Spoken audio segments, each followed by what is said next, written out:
Bueno, buenas tardes para todos. ¿Me confirman, porfa, que estén oyendo bien y viendo la pantalla? Hola, Sí, sí, perfecto. se ve perfecto. Perfecto, listo, muchas gracias. Bueno, vamos entonces, como les dije, voy a retomar lo que veníamos haciendo, lo que arrancamos del modelo de Solve y de ahí en adelante continúo. Cuando yo hago estos resúmenes, es buen momento para que hagan preguntas y aclaremos dudas o lo que tengan de lo que vimos la clase, siempre la clase anterior. Yo siempre prefiero tomarme 3, 5 minutos, a veces es más, y un resumen de la clase anterior para que continuemos con el hilo conductor y todos estemos como en la misma página. Entonces, recuerden que estamos viendo el modelo de Solo, la versión sencilla, la versión más sencilla del modelo de Solo. Ya, hoy sí les digo por qué es la más sencilla.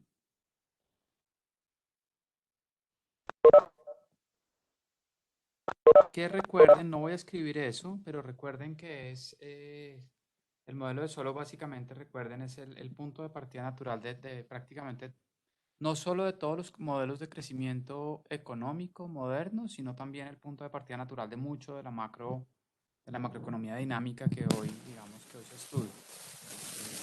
Después, como les dije en la clase anterior, al modelo de Solo se le han hecho 1000 cambios, 1000 cosas, se le han endogenizado una cantidad de cosas que en principio son exógenas, pero digamos, si uno mira objetivamente la evolución de la macroeconomía moderna, el punto de partida de alguna manera sí es el modelo de Solo. Recuerden que se parte de una función de producción, una tecnología de producción del bien final o una función de producción. Esto lo voy a hacer rápido porque ya lo vimos en detalle, que combina. Acuérdense que la clase anterior les dije que hay múltiples factores de producción, pero en particular en el modelo de Solo eh, se combinan capital y trabajo para producir el bien final. Capital está anotado por K mayúscula y trabajo por L mayúscula.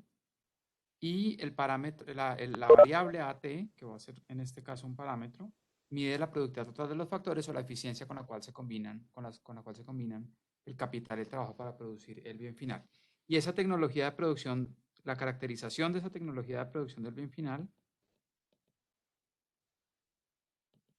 está los siguientes supuestos que se hacen sobre esa tecnología de producción del bien final.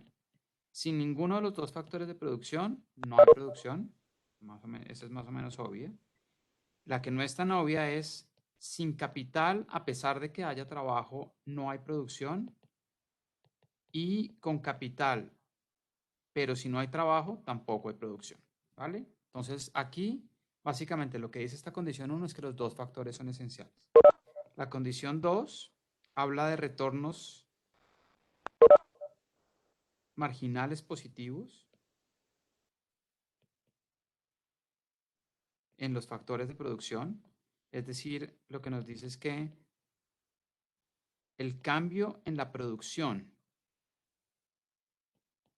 cuando cambia marginalmente el capital, es mayor que cero, y el cambio en la producción, cuando cambia marginalmente el trabajo, también es mayor que cero. Es decir, hay retornos marginales positivos. La tercera condición que habíamos dicho es que esos retornos marginales son decrecientes. A pesar de que son positivos, son cada vez más pequeños.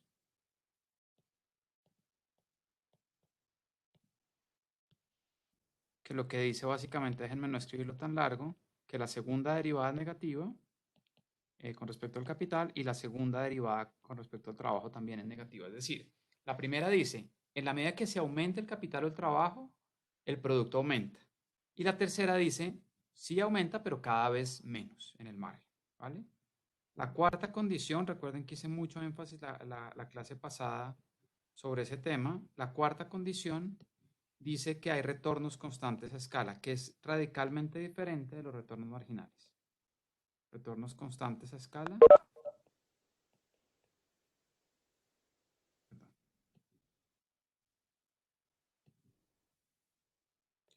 O lo que es lo mismo en términos matemáticos, f, la función de producción, es homogénea de grado 1, ¿vale? Y eso lo que quiere decir básicamente es que si nosotros tenemos una función de producción como la que planteamos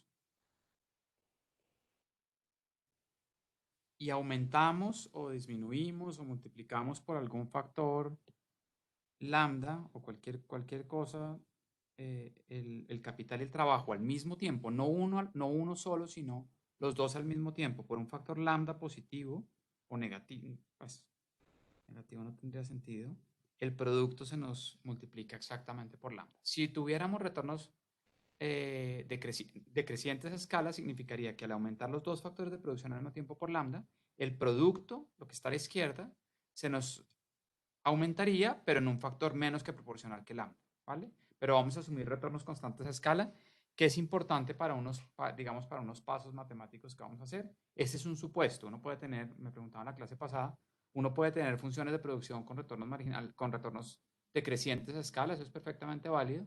Lo que les decía que no es tan, digamos, no es tan usual es modelos de crecimiento con retornos crecientes a escala, que básicamente, ya voy, Felipe, que básicamente lo que diría es, conforme duplicamos los factores de producción, el producto más que se nos duplica. Eso de alguna manera sería como, digamos, pues sería como construir un modelo casi que tautológico de crecimiento económico y no es tan chévere. Adelante, Felipe.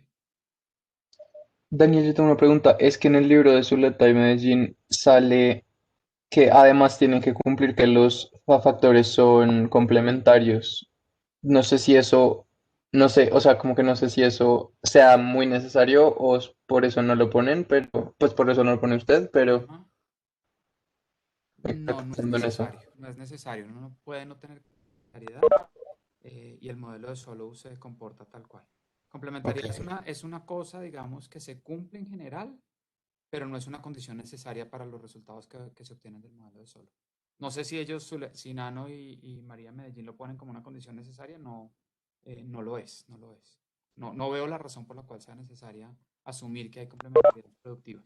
Que complementariedades productivas es una cosa que vamos a ver más adelante y está en el corazón de los resultados de algunos modelos, especialmente de Lucas, del modelo de acumulación de capital humano.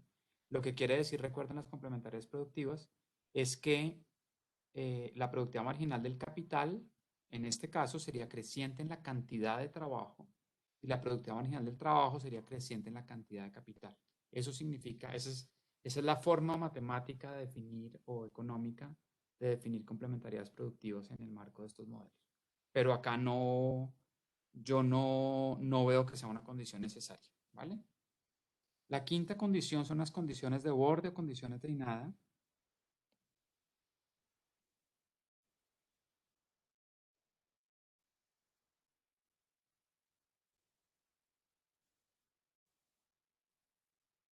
Que nos dice básicamente cómo se comporta esta función en los bordes, cuando el capital tiende a cero y cuando el capital tiende a infinito, cuando el trabajo tiende a cero y cuando el trabajo tiende a infinito.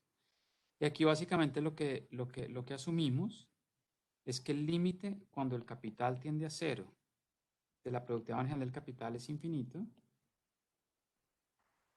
El límite cuando el capital tiende a infinito, no sé si lo escribí igual la vez pasada, creo que sí, o en el mismo orden, cuando el capital tiende a infinito es igual a cero, y lo mismo se cumple para el trabajo, es decir, el límite cuando el trabajo tiende a cero, estas no van a ser tan utilizadas, pero pongámoslas de una vez. Cuando el trabajo tiende a cero, el límite de la productividad marginal del trabajo es infinito, y cuando el trabajo tiende a infinito, el límite de la productividad marginal del trabajo se vuelve cero, ¿vale? Esas son condiciones, digamos, que nos garantizan en un extremo que el modelo de Solow esté bien comportado, digamos, que no haya, en particular les anticipo que no haya soluciones de esquina. Básicamente esta condición 5 lo que nos garantiza, vamos a ver que uno la puede relajar un poco y no ser tan estricto de que sea infinito o cero, Sí tiene que tener unos límites, pero no tienen que ser, esos límites no tienen que ser infinito y cero de las productividades marginales cuando los factores de producción tienden a cero o infinito, respectivamente, ¿vale? Estas 5 cosas caracterizan la tecnología de producción del bien final y cada una por sí sola es necesaria para que el modelo se comporte como se comporta, como vamos a ver que se comporta. Si uno relaja alguna de esas cosas, pues la cosa cambia, digamos, las predicciones del modelo, el comportamiento de la economía que estamos tratando de describir, cambia sustancialmente, ¿vale?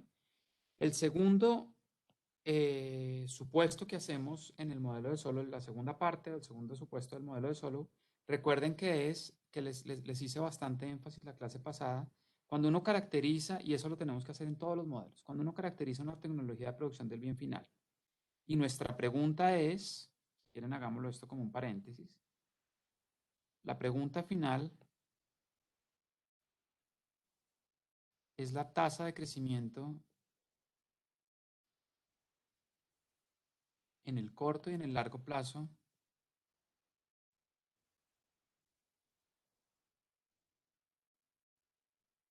de Y sobre L, es decir, del producto por trabajador.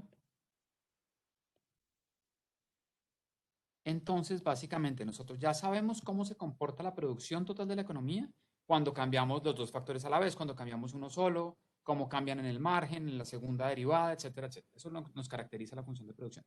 Pero entonces ahora lo que tenemos que hacer, y ahí es donde terminamos la clase pasada, es decir, cómo se mueve el capital, cómo se mueve el trabajo en el tiempo y cómo se mueve la productividad total de los factores o el parámetro tecnológico, el AT, ¿vale?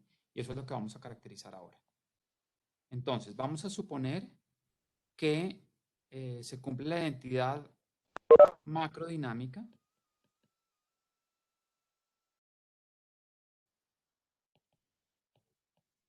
que lo que nos dice esa identidad macrodinámica, yo no sé si ustedes la habían visto antes en algún contexto de curso, alguno de los cursos de macroeconomía, nos dice que el cambio neto en el stock de capital, que recuerden que hicimos un paréntesis la clase pasada diciendo que cualquier variable en este curso vamos a estar permanentemente usando variables con un puntico arriba, es el cambio en esa variable, en esa variable que cambia en el tiempo con respecto al tiempo.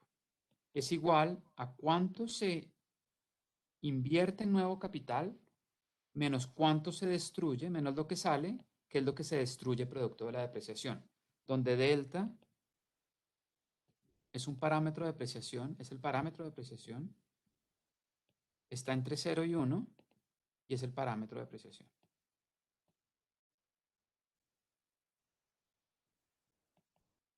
Que básicamente nos dice qué fracción del capital, conforme pasa un año, se destruye producto del desgaste físico. Es un parámetro de desgaste físico del capital. Eso puede ser cero para cierto tipo de equipos, de materiales, de insumos, etcétera, de ciertos tipos de capital, o puede ser muy alto.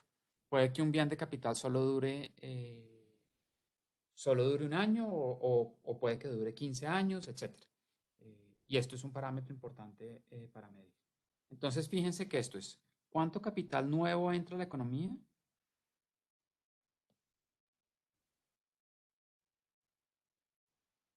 Y es un flujo de entrada de capital en cada momento, en cada periodo del tiempo. Y esto de la derecha es cuánto capital sale producto del desgaste físico o la depreciación.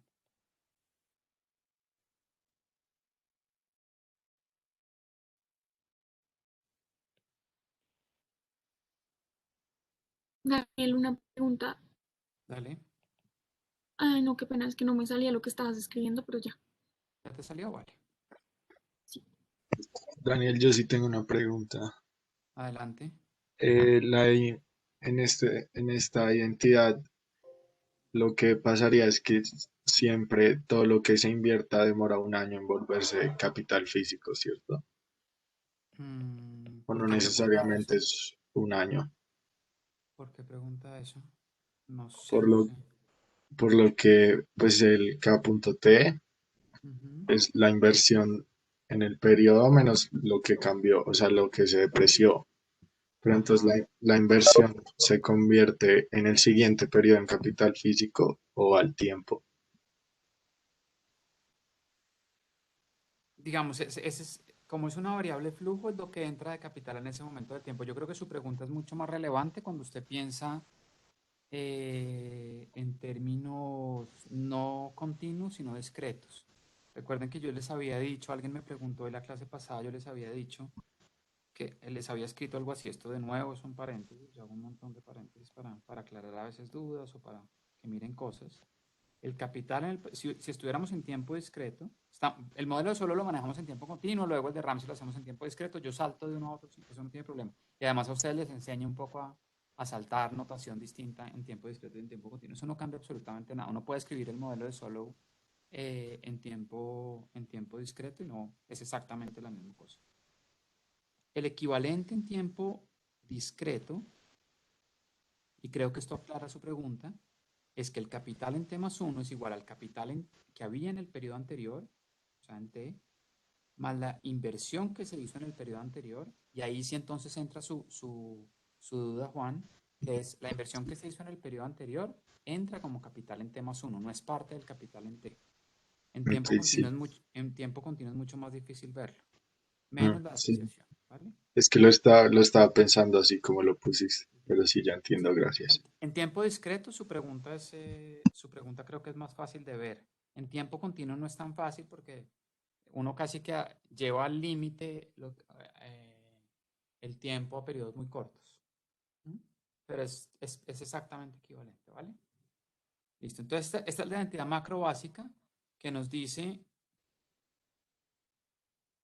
cómo evoluciona el capital en el tiempo y es una definición, es una identidad. Es cuánto entra de capital menos cuánto sale, ¿vale? Ahorita les pongo un ejemplo, digamos, un ejemplo en otro contexto para que entiendan un poco qué pasa.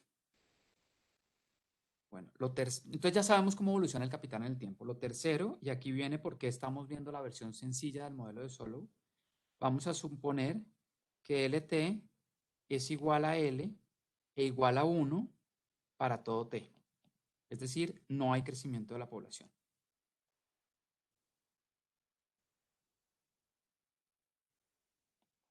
Y esta es una normalización que se hace, la población.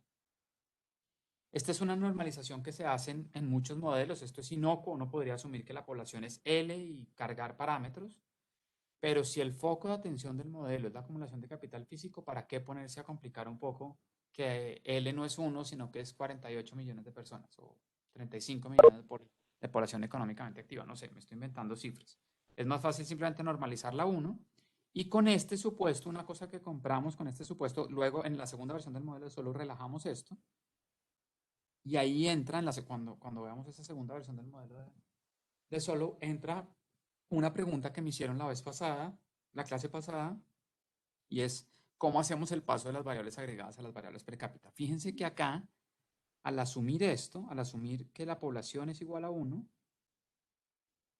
el capital total de la economía es igual al capital per cápita, que es K minúscula, ¿vale? Fíjense, si ven la distinción entre K mayúscula y K minúscula, como la escribo yo, esto es súper importante porque después la anotación va a ser súper importante. Que K minúscula a su vez es KT sobre LT, que es KT mayúscula sobre 1, porque estamos asumiendo que la población es igual a 1, ¿vale? Es una normalización inocua. Y estamos suponiendo en esta versión sencilla que no hay crecimiento de la población. Vamos a salirnos de modelos en donde crece la población. Más adelante en la segunda versión vamos a permitir que que la población crezca a una tasa constante, pero por ahora la vamos a asumir constante, ¿vale? Entonces, el supuesto 3 es no hay crecimiento de la población y nos vamos un poco más allá y decimos, como no vamos a asumir crecimiento de la población, normalicemos la población a 1 y entonces las variables agregadas, todo lo que digamos sobre las variables agregadas es equivalente a las variables per cápita.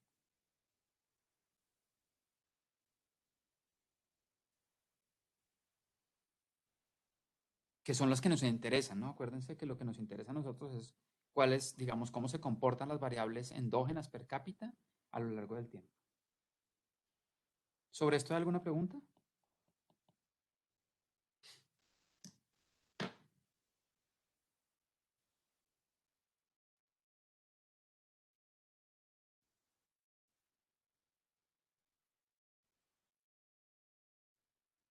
Daniel, una pregunta, qué pena. Sí, adelante, adelante. Eh, en esta expresión, la diferencia entre per cápita, variables per cápita y poblacionales es mayúscula y minúscula, ¿sí? Sí. Ok, Sí, gracias. siempre, perdón, eso lo debí haber dicho antes. Siempre las variables en minúsculas son variables per cápita en todo el curso y las variables en mayúsculas son variables agregadas, ¿vale? Ujú. Válida la pregunta. Entonces hablamos de Y minúscula versus Y mayúscula, que es el PIB per cápita versus el PIB agregado, etcétera, etcétera, ¿vale? La inversión per cápita versus la inversión agregada. Fíjense que esto que escribí acá, que las variables agregadas son iguales a las variables per cápita, no es solo producto de que no asumamos crecimiento de la población, es producto de que asumamos que no hay crecimiento de la población y de que normalicemos la población a 1, ¿vale? Si asumiéramos que no hay crecimiento de la población y la población es igual a L, a 35 millones de habitantes, las variables per cápita no serían iguales a las agregadas. Habría que dividir las agregadas siempre por 35 millones. Eso pues entonces uno le toca cargar números y parámetros, etcétera. Eso es válido para cuando uno quiere simular o calibrar modelos, pero acá que estamos haciendo la solución analítica, el modelo no es tan importante. El cuarto supuesto, vamos a asumir que no hay cambio técnico.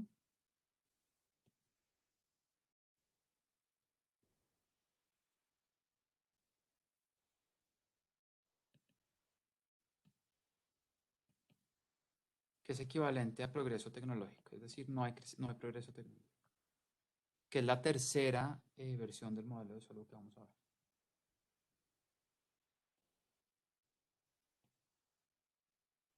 ¿Vale? Y esto significa decir que la derivada de A con respecto al tiempo, que es A punto, acuérdense, cualquier variable derivada con respecto al tiempo la denotamos como esa variable con un punto arriba, es igual a 0. Es decir, no hay cambio en el parámetro, en el factor tecnológico o en la variable tecnológica. Es decir, no, en esta economía no se genera cambio técnico, no hay progreso técnico, ¿vale? Y el quinto y último, bueno, no, perdón. El quinto, falta un sexto. El quinto, vamos a asumir que la economía es cerrada. En casi todos los modelos que vamos a ver en este curso, excepto en uno, en el que yo hice de difusión tecnológica endógena, hay algo digamos, de transferencia tecnológica entre países. En casi todos los modelos se asumen modelos de economía cerrada. Hay modelos de crecimiento económico con economía abierta, con el comercio internacional como motor, etcétera. Aquí no vamos a ver eso. Hay varios modelos de eso. Pero en este modelo de solo se asume que la economía es cerrada y no hay gobierno. Con lo cual, la identidad macro básica, ya no la dinámica, sino la estática, es la estándar. El ingreso es igual al consumo más la inversión. ¿Vale? Es decir, no hay ni gasto público en esa identidad macro, ni exportaciones menos importaciones. Esto es, digamos, lo más sencillo que uno puede asumir. Y sexto, este supuesto es importante, es un supuesto keynesiano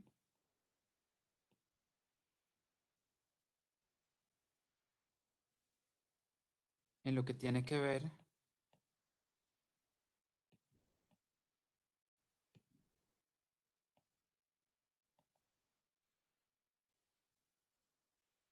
con las decisiones de consumo y ahorro de los agentes.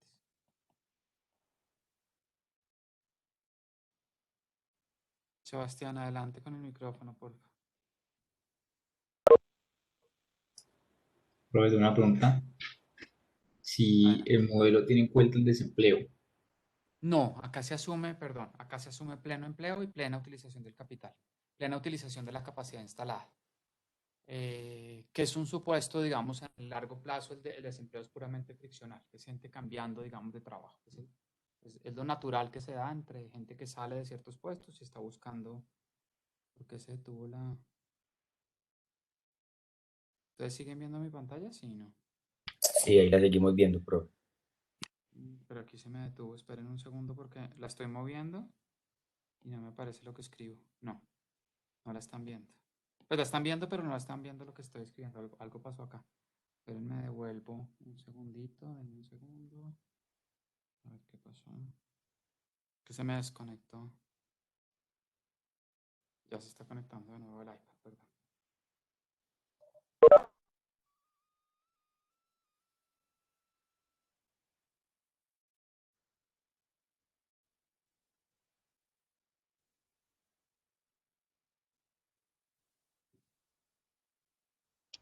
Daniel, ahí A no se puede normalizar también a uno.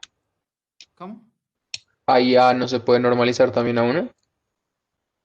Sí, sí, se podría. Se podría. No, no lo vamos a hacer porque queremos hacer estática comparativa ahí, ¿vale? Pam, pam, pam.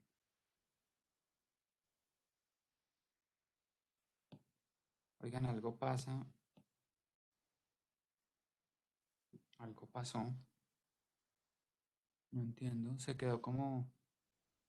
¿Ustedes ven el mamarracho que estoy escribiendo en el tablero o no? No, No. profe. La pantalla se congeló. Eso nunca me ha pasado el semestre pasado. La pantalla como que se congeló y están viendo lo mismo que tenía antes. Esperen a ver qué hago. Déjenme, es que escribo en el iPad y estoy conectado al computador también. Entonces esperen a ver.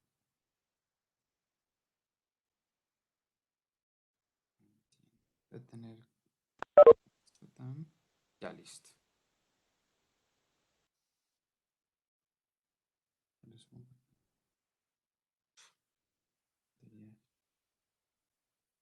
Pantalla. Listo, ahora sí. Listo. Bueno, entonces, es la pregunta que me acaban de hacer. Qué pena que yo estaba medio desconcentrado tratando de volver a compartir pantalla, la pantalla del iPad. Entonces, ¿quién me preguntó lo de la? Pucha, ¿por qué no se está compartiendo? ¿No están viendo, cierto? No. No. No sé qué pasa con mi iPad.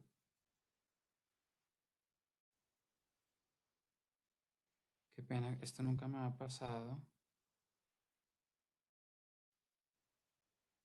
Que se me desconectara el iPad. Ya se supone que están viéndolo, ¿no? Bueno, esperemos que sí. Listo, sí. No sé quién me preguntaba sobre por qué no normalizamos. Si vamos a asumir que no crece, es una buena pregunta. Si vamos a asumir que el parámetro tecnológico no crece, ¿por qué no también lo normalizamos a 1? Y la respuesta que les di es que queremos hacer estática comparativa. Entonces, déjenme complementar eso. Vamos a decir que AT es igual a que no cambia en el tiempo. Positivo, obviamente. Pongámoslo así con esa notación. Es un parámetro positivo y ahora sí, ahora sí podemos hablar de un parámetro. Es un parámetro que no cambia en el tiempo y lo vamos a asumir positivo, ¿vale? En el L sí a propósito lo cambiamos a 1 para facilitar un poco y, no ir y facilitar el cambio de variables agregadas a variables per cápita, pero eso no. Acuérdense que es inocuo. Volvamos entonces al supuesto. Bueno, el supuesto 5 dice la economía cerrada y no hay gobierno, entonces no hay gasto público ni hay exportaciones, importaciones, flujos de capital entre países, etcétera, etcétera. Inversión extranjera en el territorio local o inversión de locales en territorio extranjero. Eso no, digamos, vamos a prescindir de ese tipo de cosas en este modelo. Hay modelos, obviamente, que incluyen ese tipo de cosas, pero acá como es la versión más sencilla, vamos a prescindir de eso. Y el sexto supuesto, les decía, es un supuesto importante. Entonces, me devuelvo un segundo. El supuesto 3 lo cambiamos cuando sumamos el modelo de solo con crecimiento de la población y el supuesto 4 lo cambiamos cuando damos el modelo de solo con cambio técnico. Y eso va a ser natural. Ustedes van a ver que esto es como ir construyendo las cosas paso a paso y les da a ustedes un poco también de práctica en el manejo de este tipo de modelos de macrodinámica. El supuesto 6, el supuesto 5 casi que lo vamos a mantener en prácticamente todos los modelos, que la economía es cerrada y no hay gobierno, eso se mantiene en Lucas, en Romer, etcétera, etcétera. Un tema mucho más doméstico. Y eso no tiene unas implicaciones graves, digamos, hay otros modelos que asumen ciertos motores de crecimiento producto del comercio internacional, de la difusión tecnológica a partir del flujo de bienes y servicios, etcétera, que son modelos interesantes.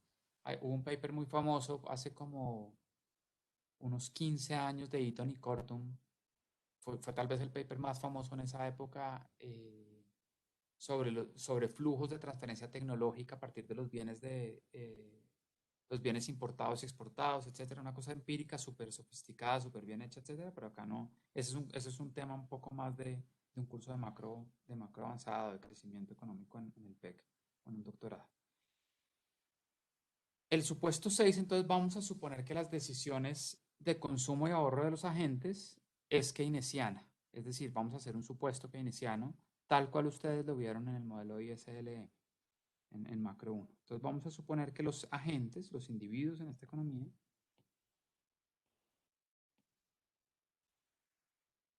como la economía es cerrada y no hay gobierno, vamos a suponer que los individuos consumen y ahorran una fracción constante de su ingreso.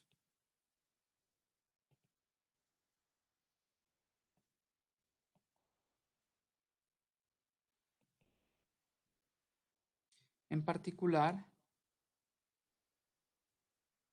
vamos a suponer que el ahorro total de la economía es una fracción S minúscula del ingreso, donde S es un parámetro que está entre 0 y 1 y es la tasa de ahorro de la economía. Para que piensen en un orden de magnitud, piensen en el 25%, en el 30%, en el 40%, algo en esos órdenes de magnitud.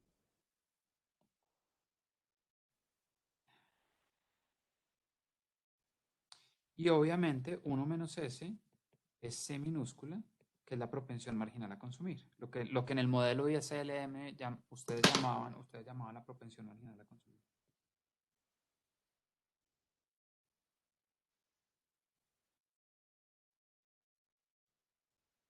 Que es igual a la media si uno no asume un tema de consumo autónomo, etcétera, etcétera. Todo lo que ustedes vieron en el modelo ISLM.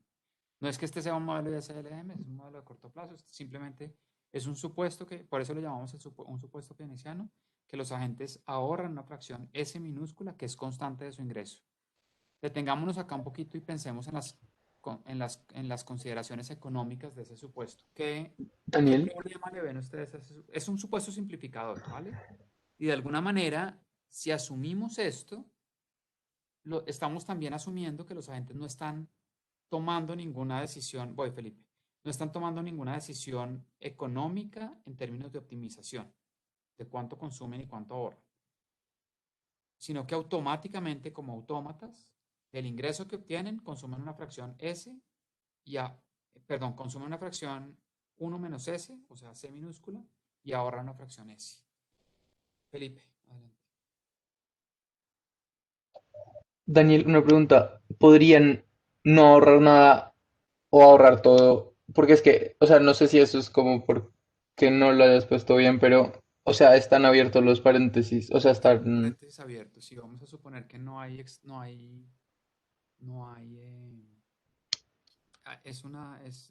entre 0 y 1, pero es mayor que 0 y menor que 1, ¿vale? Esto lo hacemos a propósito y más adelante Felipe va a quedar claro por qué. Ujú. Pero vamos a asumir que es una fracción que es mayor que 0 y menor que 1, estrictamente. No mayor o igual que 0 o menor o igual que 1, ¿vale? ¿Qué tipo de problemas de macro 2 o de los cursos de micro que ustedes han visto, qué problema le ven a este supuesto en términos, digamos, económicos? Piensen en macrodinámica, digamos, en un sistema dinámico, macro como un sistema dinámico, Sebastián. Sebastián. Pues creo que es como si los individuos, los agentes de la economía no reaccionaran a cambios en esto. O sea, ¿A si cambios en la qué, perdón?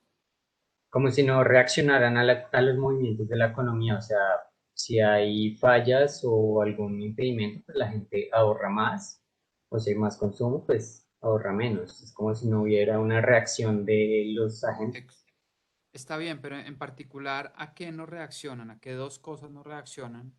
Que ustedes lo han visto en micro y en macro. a la tasa de interés. Perfecto, exacto. ¿Y a qué más? ¿A qué otra ¿Precios? cosa? La tasa de interés es el precio. ¿A qué otra cosa? Mm,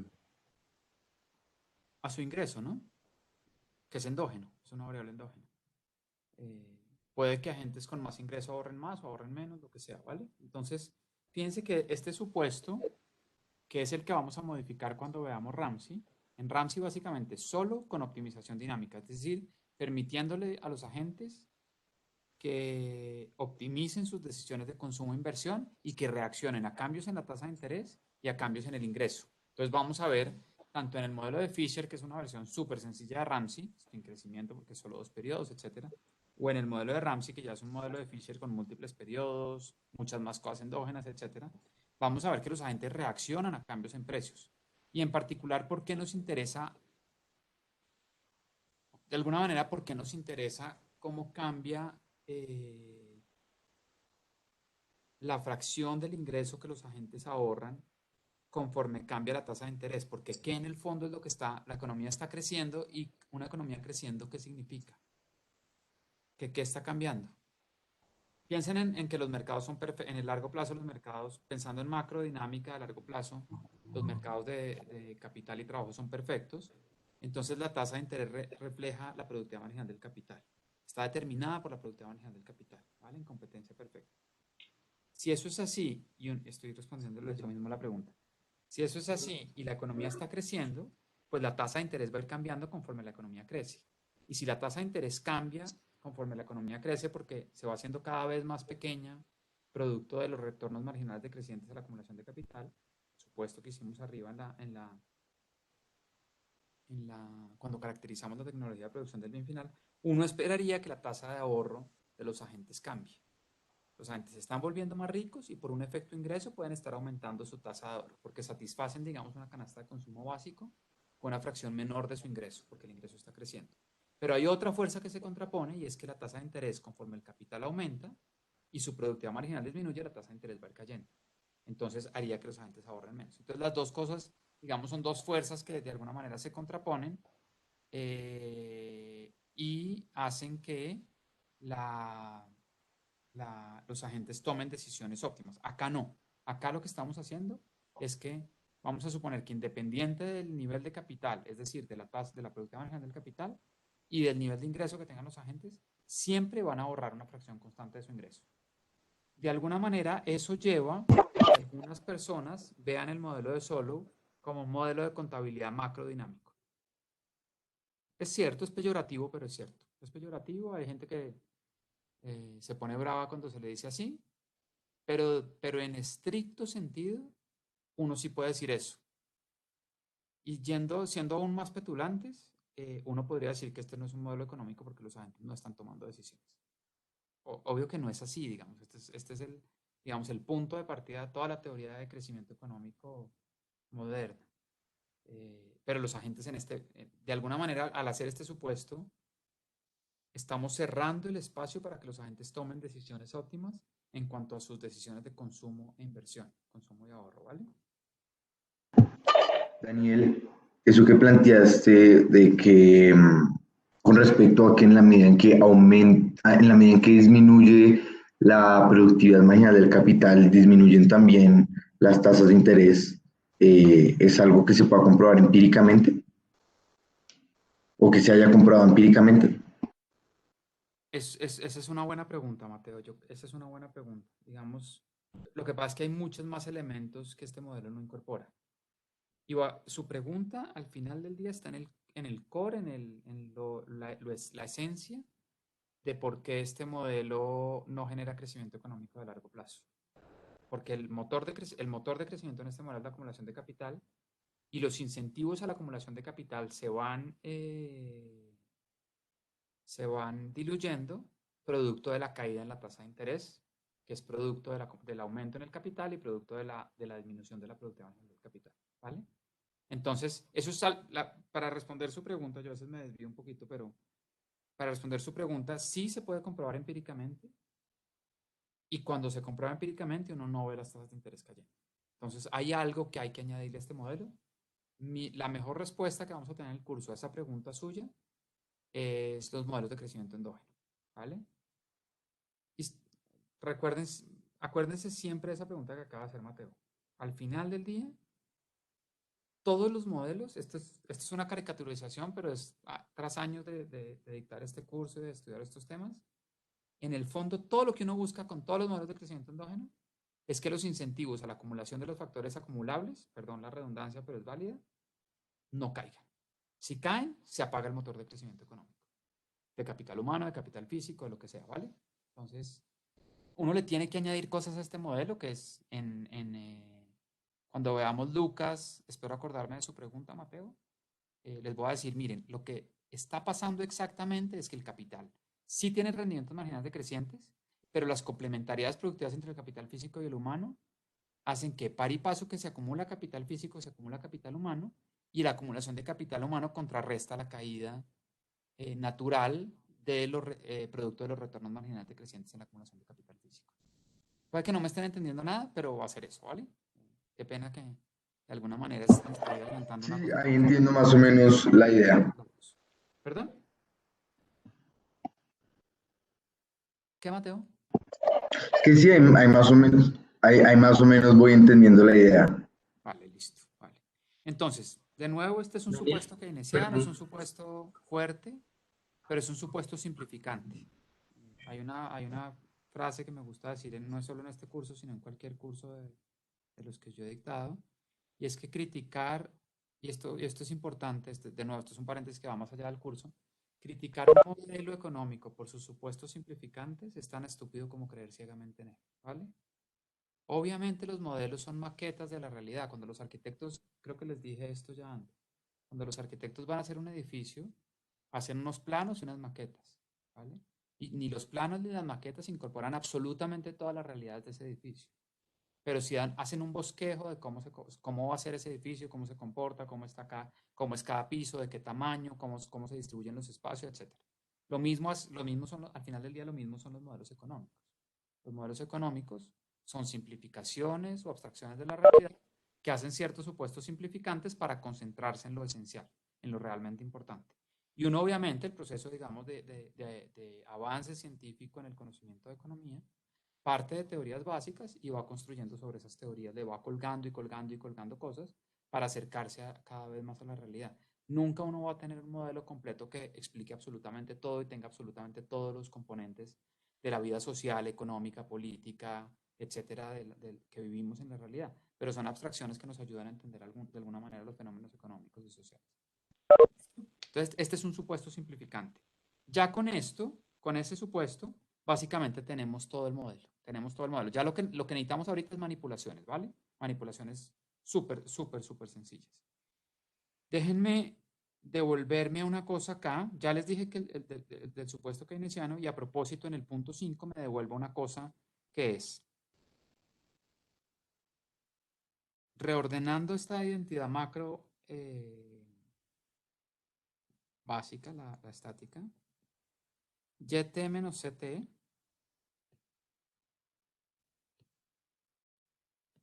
es igual a IT.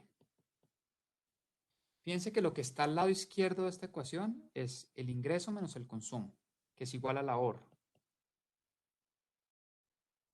Entonces, estas dos cosas son equivalentes. Es decir, otra forma de ver la identidad macro básica, Y igual a C más I, C más I, es equivalente a decir que el ahorro es igual a la inversión.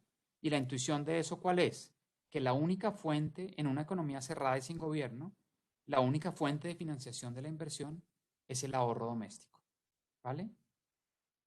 ¿Quién me da un contraejemplo si la economía fuera abierta? ¿Quién se lanza a dar un contraejemplo? Si la economía fuera abierta, ¿cuáles serían las fuentes de financiación de la inversión? Las exportaciones. No, eso es ingreso que entra en la economía de productores nacionales que venden sus productos afuera. Pues al contrario, cuando la balanza comercial es negativa, significa que hay inversión extranjera en el país. Es decir, cuando entran más recursos. Pero es más no con la balanza comercial, sino con el flujo de capitales. Si la economía, préstamos. fíjense que si la economía fuera abierta, uno podría financiar no toda, o sí toda, lo que uno quiera, la inversión doméstica con ahorro externo. Es decir, firmas mexicanas que vengan a invertir en plantas en Colombia. Acá no, acá no pasa eso porque la economía es cerrada y la única fuente, a veces es útil hablar de fuentes y usos. Yo sé que es un término medio viejo, pero es útil a veces pensar en esos términos. La única fuente de financiación de la inversión doméstica es el ahorro doméstico. No hay otra fuente. Uno puede también buscar un ejemplo con gasto público. Una fuente, por ejemplo, de financiación de la inversión doméstica es el gasto público. ¿En qué? En infraestructura física como vías, puentes, puertos, infraestructura física, etcétera, etcétera. Es parte del capital de una economía que se financia a través de la recolección de impuestos de las empresas o de los individuos y que se pone y que se les devuelve en términos de bienes públicos, como carreteras, puentes, puertos, etcétera, todo lo que les digo. Pero acá no, acá no. Estamos asumiendo que no hay gobierno, es un supuesto simplificante, hay una extensión del modelo de Solow o de Ramsey, creo que por ahí hay un parcial o algún taller que tiene esa extensión, en donde hay gobierno. Uno le puede colgar gobierno a esto fácil y no cambian las predicciones sustancialmente. ¿Vale? Pero acá la única fuente de la inversión doméstica, la única fuente para financiar la inversión doméstica es el ahorro doméstico. No hay ninguna otra fuente. No hay ni gasto público ni inversión extranjera en esta economía. ¿Vale? Entonces, guarden eso en mente porque es importante. Entonces, fíjense que ahora vamos a empezar a manipular. ¿Hay alguna pregunta?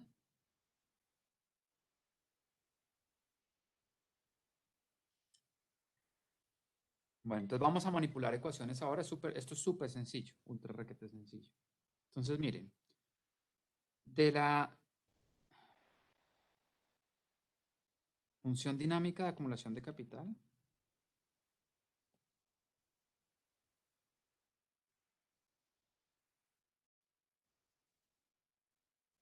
tenemos que el cambio en el tiempo, en el stock de capital, que sí, acuérdense, en esta versión del modelo, en esta y solo en esta, no me voy a pasar a variables per cápita. Las variables per cápita son exactamente iguales a las agregadas. Yo podría escribir de una vez K minúscula, punto, ¿vale? Pero déjenme escribirlo en mayúscula y es igual a las per cápita porque estamos asumiendo que la población es igual a 1, ¿vale? Entonces, el cambio en el stock de capital, recuerden que lo habíamos definido como IT menos delta KT. ¿Vale? Nosotros sabemos de que la economía es cerrada y no hay gobierno. Esto lo deberíamos escribir para que a ustedes les quede claro esto. Entonces, como la economía, del supuesto de economía cerrada y sin gobierno, que es un supuesto simplificante, no es que la realidad sea así.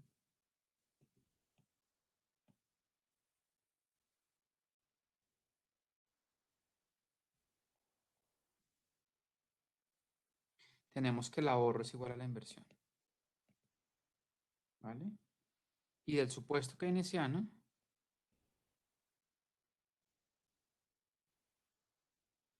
del comportamiento de los agentes en torno a sus decisiones de consumo y ahorro, sabemos que ST es una fracción S minúscula del ingreso, que es igual a una fracción S minúscula de A, que asumimos que es constante, entonces ya no le pongo un sub T, por F de KT, ¿vale? Coma 1, coma L, pero L lo asumimos 1, entonces ni siquiera lo cargamos en la función de producción, ¿vale? Entonces, combinando todas estas cosas que tengo en esas 4 líneas arriba, 5 líneas arriba, tenemos que el cambio en el stock de capital en el tiempo es igual a S por A por F de KT menos delta KT. Y esta es la ecuación fundamental del modelo de Solow.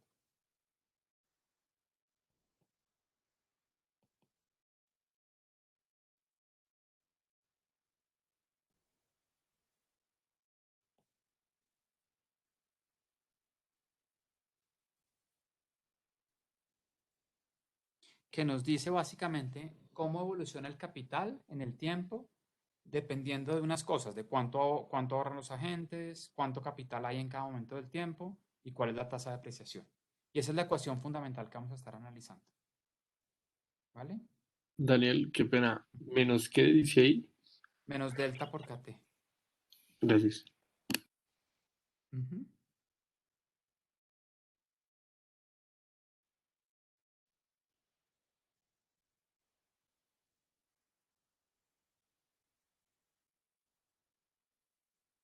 Listo. ¿Esto qué es? Esa ecuación fundamental en términos, ya lo hacemos en términos matemáticos y en términos económicos. En términos matemáticos, ¿qué es esa ecuación fundamental del modelo de Solow? ¿Es una ecuación qué?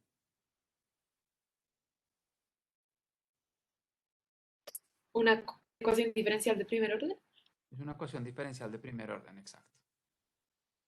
Y en términos económicos es la ecuación que nos describe cómo cambia el capital solo en términos del capital. Y fíjense que es una ecuación diferencial de primer orden que depende solo del capital. Aquí no hay otras variables adentro. Entonces es una ecuación relativamente fácil de resolver y la podemos resolver gráficamente. Déjenme pasarme acá. Déjenme reescribirla acá. Esa ecuación diferencial que nos describe cómo cambia el capital en el tiempo, dependiendo de la tasa de ahorro de los agentes, del parámetro tecnológico, del nivel de capital que haya en cada momento del tiempo y de la tasa de depreciación. Acá la reescribo.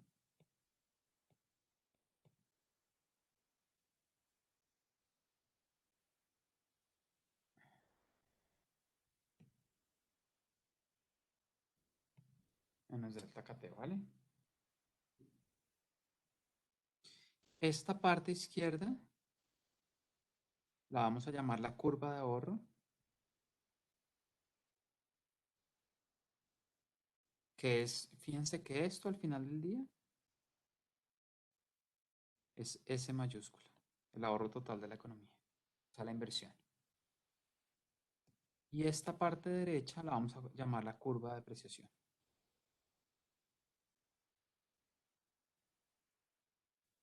Que es cuánto capital total, no la tasa, sino cuánto capital, la tasa por el nivel de capital, cuánto capital se destruye producto del desgaste físico, ¿vale?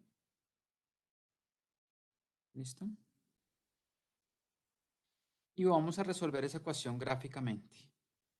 Así, vamos a distinguir, vamos a separar o graficar por aparte la curva de ahorro de la curva de depreciación y la distancia vertical entre las dos cosas va a ser K punto. Así, miren. Entonces, como esta es una ecuación diferencial de primer orden que solo depende del stock de capital físico, vamos a graficar por aparte la curva de ahorro, S por A por F de K, y nosotros sabemos exactamente cómo se comporta F de K. Por eso era tan importante en el bloque 1, en la parte 1 del modelo, especificar exactamente cómo se comporta la función de producción. Y simplemente se multiplica por un par de parámetros, S por A, entonces se va a comportar exactamente igual. Y por aparte vamos a graficar delta KT. Y sabemos que la distancia vertical entre esas dos curvas, que es la diferencia entre el ahorro total de la economía y la depreciación total de la economía, va a ser K punto, ¿vale? Entonces, nosotros sabemos que la curva de ahorro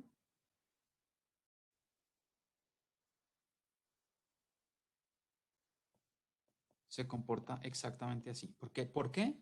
S y A son parámetros. S es un parámetro que está entre 0 y 1 y A es un parámetro positivo de la economía, que es el factor tecnológico, la productividad total de los factores o la eficiencia con la cual se combina capital y trabajo en esta economía para producir el bien final. Y nosotros sabemos que F de KT, en función de KT, se comporta tal cual lo pinté ahí.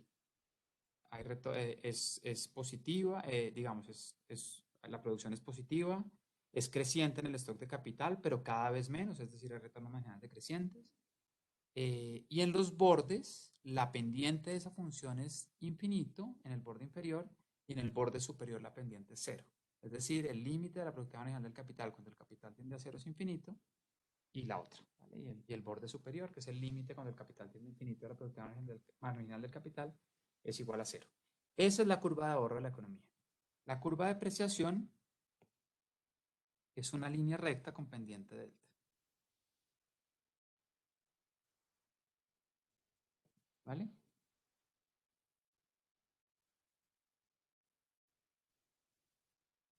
Es una línea recta con pendiente delta. Y nosotros sabemos de esta ecuación que tenemos ahí arriba, que es la ecuación fundamental del modelo de Solow, de esta ecuación, sabemos que la diferencia vertical entre la curva de ahorro y la curva de depreciación es K punto. Entonces, para un stock de capital inicial dado, K sub 0, no sé, Adán y Eva arrancaron con un árbol de manzanas, creo. Para un nivel de capital inicial K sub 0, K punto va a ser positivo o negativo.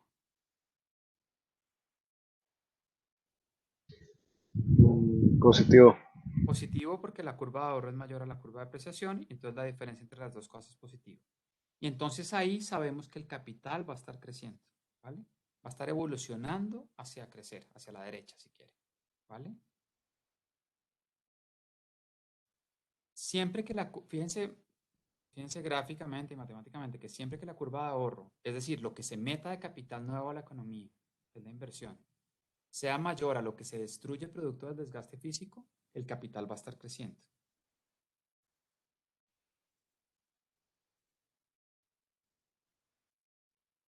Hasta un punto en el cual estas dos cosas se cruzan. Y este nivel donde las dos cosas se cruzan lo vamos a llamar K estrella. ¿Vale? A la izquierda, ¿qué pasa? ¿Qué pasa? Es un caso, digamos, de alguna manera posible, pero no interesante desde un punto de vista económico. Si el capital inicial de la economía no es K0 a la izquierda de K estrella, sino es un nivel de capital inicial, no sé, llamémoslo K0 prima, no sé qué inventar. ¿Qué pasa en ese punto? Económicamente, ¿qué está pasando? Es un K0, ¿vale? El ahorro igual a pues, la depreciación. No, en este punto, acá. En ese Ay, caso, ay, perdón, es mayor que el ahorro. La depreciación, lo que se está destruyendo de capital es mayor que lo que se está metiendo de capital, luego el capital va a estar decreciendo. ¿Vale? Entonces, fíjense que en términos, ahorita les digo cuál es la intuición económica de esto. Y les pongo como un ejemplo. En términos matemáticos, fíjense que un punto de reposo es la solución, una de las dos soluciones a esta ecuación diferencial, es decir, uno de los puntos de reposo de esta ecuación diferencial es K estrella, que lo vamos a llamar el capital de estado estacionario de esta economía. El capital al cual tiende la economía en el largo plazo. ¿Cuál otro punto es una solución a esta ecuación diferencial? ¿Cero? Cero. Exactamente. Cero es un punto de reposo. Ahora hablemos de las dos soluciones que tiene esta ecuación diferencial, 0 y K estrella. Si ustedes están en K estrella, si la economía, no sé, ahorita les hablo de la intuición, de qué es lo que está pasando, etcétera, etcétera, ¿vale? Pero matemática, primero resolvamos la parte aburrida que es la matemática, que es, si ustedes están en K estrella, si la economía ya evolucionó, creció y llegó a K estrella, ¿vale? Y hay un terremoto que destruye, no sé, el 30% del capital de la economía se va para acá, mayúscula super T de terremoto. ¿Qué pasa con esa economía? ¿Empieza a crecer o se queda ahí en K super T? Comienza a crecer. Comienza a crecer, ¿vale? Ahora supongan un K por acá. La economía está en el estado estacionario, está en K estrella, está quietica, no está creciendo, etcétera, etcétera. Y hay una donación a un país que estamos analizando que es pobre, hay una donación suiza en términos de puentes, de infraestructura, de puertos, etcétera, y la lleva una K super D de donación. ¿Qué pasa? ¿La economía crece o decrece a partir de ese punto? Decrece. Crece, ¿vale?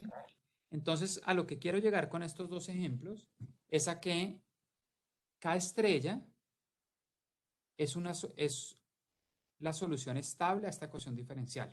Cualquier perturbación que uno le haga a K estrella, producto de una caída exógena en el stock de capital o un aumento exógeno en el stock de capital, vuelve y lleva a la economía a K estrella.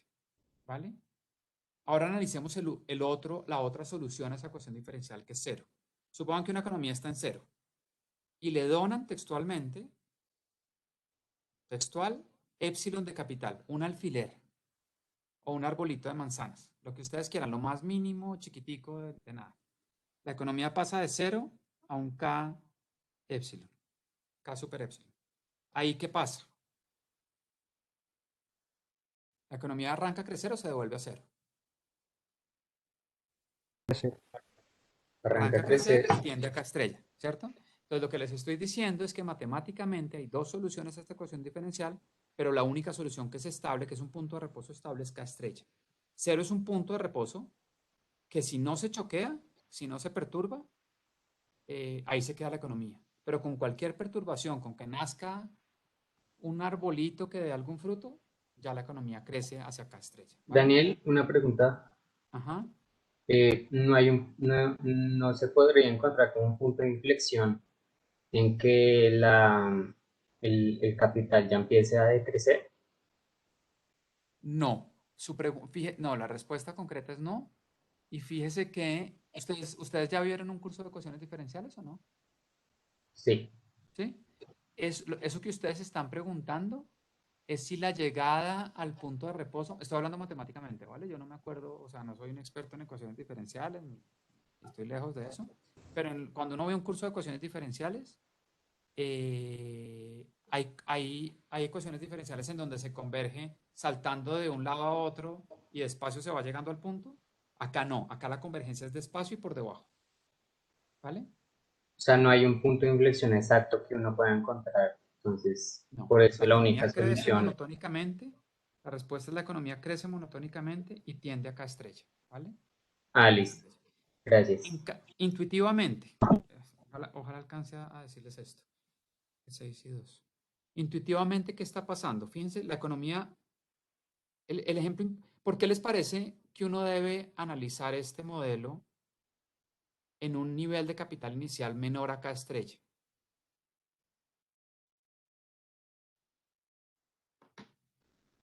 Les estoy hablando empíricamente. En la realidad, porque lo relevante es arrancar con un punto inicial de capital menor a K estrella. ¿Cuál es la intuición, digamos, económica de hacer eso o la relevancia de hacerlo así? Pues es menos costoso y más fácil conseguir menos capital. No, es más sencilla la respuesta. Porque las economías arrancan subdesarrolladas y se desarrollan. No es que arrancan ricas y se vuelven pobres. Hay casos, Argentina y Venezuela, yo sé. Pero en general las economías inicialmente son pobres y se van volviendo ricas. Si toman las decisiones adecuadas, ¿no? Si toman las decisiones adecuadas. Entonces la intuición económica se las voy a explicar así. Y luego espero alcanzar esas dos cosas ahorita. Ay, fue pucha.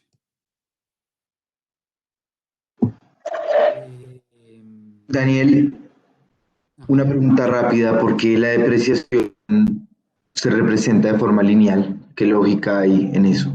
No, es un supuesto, La depreciación puede no ser lineal, puede ser cóncava, convexa. Si la asume cóncava, tiene que asumir ciertas cosas para que esas dos gráficas se le crucen en algún momento.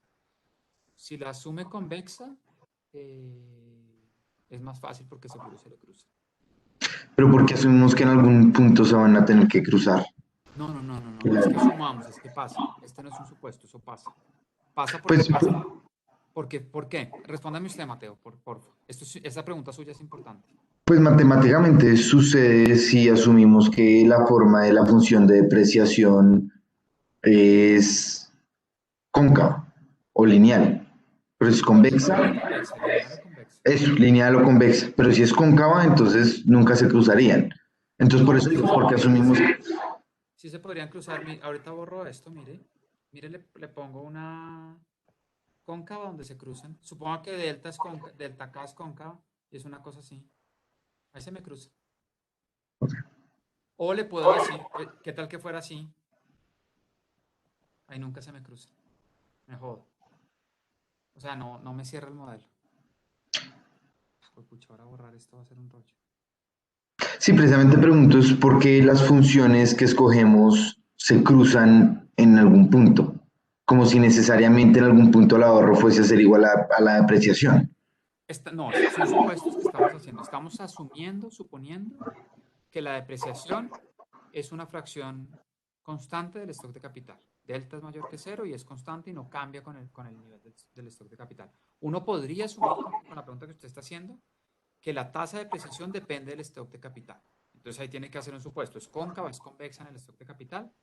Y es válido. Ya dijimos, si es convexa no hay ningún problema. Si es cóncava puede entrar en problemas si es muy, si no se cruza como le puse en el ejemplo de la línea punteada verde, ¿vale?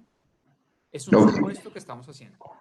Pero como estamos haciendo los supuestos, tanto sobre la tecnología de producción del bien final, que sabemos que se comporta tal cual la pintamos, y estamos asumiendo que la depreciación la tasa de depreciación del parámetro delta no depende del stock de capital, se cruzan porque se cruzan, ¿vale?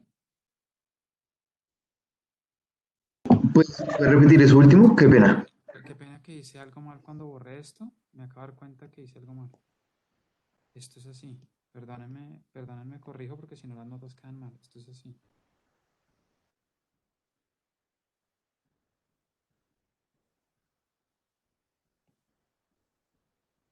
¿Puedes repetir la última parte de lo que dijiste hace un segundo?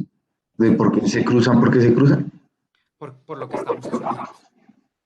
Y la pregunta que les hago yo a ustedes ahora, a ver si me están entendiendo, es, devuélvanse a la parte 1 de los supuestos, que es la caracterización de la función de producción. Supongan que, cómprenme, acéptenme, que asumamos una tasa de depreciación constante, delta, ¿vale? Que no es cóncava ni convexa, sino lineal en el stock de capital, ¿vale? Por favor, permítanme eso, simplemente asumamos que eso es así. De las características de la función de producción que estamos asumiendo, no me le estoy desviando de su pregunta, Mateo, voy para allá. De las características de la función de producción que estamos asumiendo, ¿cuáles características hacen que se crucen porque se crucen esas dos cosas en ese punto K estrella? Rendimientos marginales decrecientes. ¿Qué más y qué más?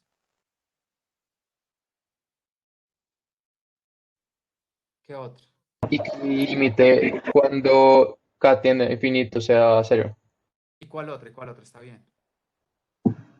Y la segunda, que es creciente en los factores de producción. ¿Y cuál otro?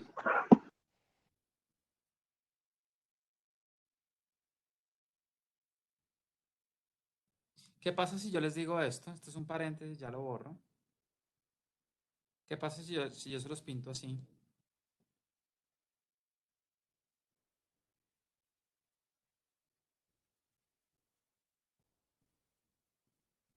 Aquí estamos graficando SA, F de KT. Y en rojo estamos graficando delta KT. ¿Qué Las pasa si yo les condiciones del digo? inicio, como que No, inicia en el origen. exacto. ¿Qué pasa si yo les digo que la función de producción se comporta así? Ay, pucha, esto me salió. No entiendo a veces por qué me pinta así. ¿Qué pasa si yo les digo esto? ¿Qué estamos violando acá en esta? Que el límite cuando el capital tiende a cero de la productividad marginal del capital no es infinito. ¿Sí? ¿Qué estamos violando cuando hacemos esto? Déjenme no poner todas las cosas, simplemente lo que necesito.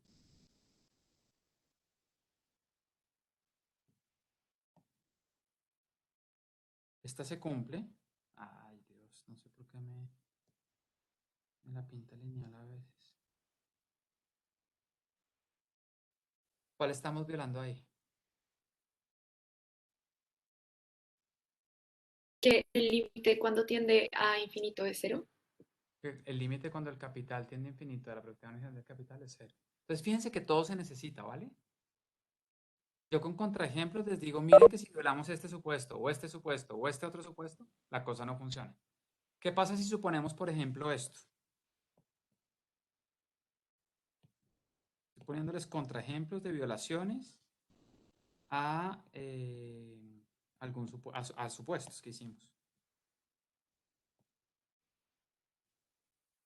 ¿Ahí qué supuesto estamos violando?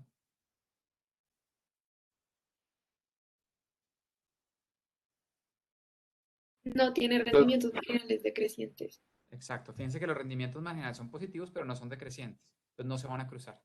Este es el modelo Y igual a acá, ya se los anticipo. Que lo vamos a ver, ¿vale? Este que estamos acá, este que está acá, ¿vale? Voy a borrar todas estas cosas. Entonces, con eso básicamente le respondí. No voy a alcanzar entonces a hacer lo otro que quería. Simplemente retomamos la clase entrante, la clase del miércoles, hoy es miércoles, del lunes. La intuición económica y el ejemplo con una piscina que yo les pongo, etcétera, etcétera. Pero fíjense que con esto lo que les quiero mostrar básicamente es que cada supuesto es importante. Si uno vio la 1, el modelo le cambia totalmente, ¿vale? Déjenme parar acá porque no alcanzo a explicarles la intuición económica que necesito explicárselas unidas a un ejemplo con una piscina y una manguera que le echa agua a la piscina y hay sol que evapora el agua de la piscina, etcétera, etcétera. Entonces no alcanzo a contarles toda esa historia en los pocos minutos que quedan. ¿Hay preguntas sobre lo que hicimos hoy? Quedan unos minutos si alguien tiene alguna pregunta. Sí, si me preguntas si por favor podría repetir otra vez lo de cómo sacamos la ecuación fundamental. ¿De cómo es que, perdón? Es que me perdí en la parte de cómo sacamos la ecuación fundamental. Vale. De ST igual a S por YT. Fíjese que estamos usando, nosotros sabemos que la función dinámica de acumulación de capital es esta. ¿Cierto? Esa es la ecuación, ese es un supuesto que hacemos, o es una entidad que siempre se cumple. Que el cambio en el stock de capital es igual a IT, a la inversión, menos la depreciación del capital, donde la depreciación de capital es la tasa de depreciación por el stock de capital de la economía. Nosotros sabemos que la economía es cerrada y sin gobierno, lo cual implica que el ahorro es igual a la inversión. Y además sabemos, estamos haciendo un supuesto keynesiano, que el ahorro total de la economía es una fracción constante, S minúscula del ingreso, ¿vale? Reemplazando esas dos cosas, en la función dinámica de acumulación de capital, es decir, en esta que está acá, reemplazando estas dos, esta cosa y esta cosa, nosotros llegamos a la ecuación fundamental. Es simplemente hacer un par de reemplazos ahí. Y así derivamos la ecuación fundamental del modelo. Solo es súper sencillo. Es súper sencillo. Pero la de F de KT, ¿eso de dónde sale? Porque esto es Y, esto es YT. Acuérdese, perdón, tiene toda la razón usted. ST es igual a el ahorro total de la economía, perdón, es una fracción constante. El ahorro total de la economía, el ahorro agregado de la economía es una fracción S minúscula del ingreso. Y el ingreso de esta economía, de la función de producción, es A por F de KT. Coma 1, coma L, que asumimos que es 1.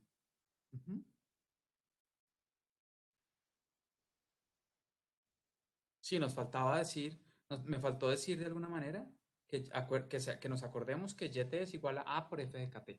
Coma L, pero L es igual a 1, entonces ¿para qué cargamos el 1? Es un parámetro ahí que no hay que cargar. Sí, listo, gracias. Vale. ¿Hay alguna otra pregunta o estamos bien? Vale, entonces retomamos el lunes. Daniel, yo tengo una pregunta. Adelante. Rápido. Ayer es que me quedó como algo de ayer que usted dijo de que el incremento en capital humano no necesariamente podía generar crecimiento económico. Y pues lo que me quedó es que en Internet Macro, Oscar siempre nos decía que una movilización de capital humano no calificado como la migración venezolana iba a traer en el largo plazo crecimiento económico. Entonces, no, o sea, me contradijo ahí. ¿Me repite? No le entendí bien la pregunta. Es que ayer usted dijo que, digamos, un incremento en capital humano no calificado no necesariamente generaba crecimiento económico, ¿cierto? Y en Intra Macro, Oscar nos decía siempre que la migración venezolana iba a traer crecimiento económico en el largo plazo. Entonces, como que esas dos visiones me chocaron, entonces, no sé. Acá en estos modelos de crecimiento, un aumento de la población no lleva a mayor crecimiento económico. uno tendría que escribir modelos distintos. La pregunta suya es, por ejemplo, válida en el contexto de Estados Unidos con México o la migración centroamericana, o en el caso de Alemania con la migración turca. Ok. ¿Vale? Y yo, de entrada, uno tendría que pensar en otro tipo de modelos en donde básicamente esa migración permite que las labores domésticas, donde labores domésticas son el servicio doméstico, los jardines, todas estas cosas, ya no tengan que ser ejecutadas por personas de alto capital humano, sino que esas personas de altísimo capital humano, como el costo de oportunidad de quedarse cortando el pasto para que la casa no se vea inmunda, es dejar de ir a trabajar no sé, en una empresa de altísima tecnología en Silicon Valley. La migración, digamos, la migración de mano de obra no calificada que se pueda contratar para ejercer esas labores domésticas puede ser no solo generar mayor crecimiento, porque la gente no tiene que dedicar tiempo a labores domésticas, la gente de altísima calificación no tiene que generar, no es la única explicación, es una que le estoy dando, ¿vale? Mi respuesta, fíjese que fue, habría que pensar en otros modelos. Yo le estoy dando la idea de un modelo en el cual uno podría pensar para decir que la migración de trabajo no calificado puede generar crecimiento. Un canal puede ser ese. Imagínese un ingeniero de Google o de Amazon en ausencia de poder contratar a un jardinero que le corte el pasto de su casa en Palo Alto, en California. Pues pucha, es un desperdicio de mano de obra súper calificada, un tipo detrás de una podadora cortando un pasto. De acuerdo, sí. Presencia de mano de obra no calificada, por X dólares la hora, le puede pagar a un migrante de El Salvador que está dispuesto a hacerlo, que es la calificación que tiene para hacer, para que le corte el pasto y sale mucho más rentable que ese ingeniero de Google o de Amazon quedándose un día en la casa a la semana o un día cada 15 días porque le toca cortar el pasto, si no, pues la casa se destroza, ¿vale? Okay. Tocaría pensar en otras historias. En el marco de estos modelos no hay esa historia, pero uno puede escribir modelos que tengan eso y seguramente alguien ya escribió algo como lo que yo le estoy diciendo, ¿vale, José Pablo? No. Seguramente eso ya, lo que le estoy diciendo no es nada nuevo y eso ya está escrito. Yo no lo conozco, pero seguramente ya está, ¿vale? Listo, bien. Gracias, Daniel. Bueno, que estén bien. Nos vemos el lunes. Daniel, una pregunta. Sí. Pues con lo que acabas de decir, ¿no tendríamos que también suponer que los agentes no tienen en cuenta o mantienen constante el ocio? Pues el ocio Aquí no hay también eso, depende aquí no del hay eso, consumo. Sebastián. Acá estamos asumiendo que la oferta de trabajo es inelástica. Por Es eso, o decir, sea, no hay... no es importante ponerlo dentro de los supuestos, que la gente no cambia los, así como se hizo con el ahorro es constante, pues No, el supuesto acá es que la oferta de trabajo es inelástica a cambios en el precio. Que no hay decisiones de ocio, trabajo ocio. Ocio bien entendido, es que la palabra ocio en español, en inglés está mejor entendida, pero en español es como peyorativo, es como desperdicio del tiempo, no. Ocio en estos modelos económicos debe ser una palabra bien entendida, que es básicamente la gente disfrutando su tiempo libre en actividades como deporte, descansar, leer un libro, ver una película, etcétera, etcétera, ¿vale? Acá no estamos asumiendo eso. Acá en ninguno de los modelos que vamos a ver, esos son temas importantes de participación laboral, etcétera, más de economía laboral, donde se analizan, digamos, las decisiones trabajo versus socio. Hay modelos de crecimiento que tienen eso. Acá vamos a asumir siempre que la oferta de trabajo es inelástica a cambios en el salario. Es decir, no hay decisiones de quedarse en la casa disfrutando del tiempo libre. Se puede meter y hay gente que lo ha metido en modelos de crecimiento sin pues ningún es que digamos también había visto un modelo en el que pues el ocio se entendía también como tiempo en el que se estudiaba, entonces pues lo había pensado de esa manera, pero pues Vale. Yo no, ya no sé me que gusta, no, pues, no se mucho relaciona esa en idea. este caso en el de No me solo. gusta mucho esa idea de ocio como tiempo de estudio, pero bueno, pero no sé cuál modelo es ese, pero de entrada Bueno, no me gracias. Vale, bueno, que estén bien. Chao, chao.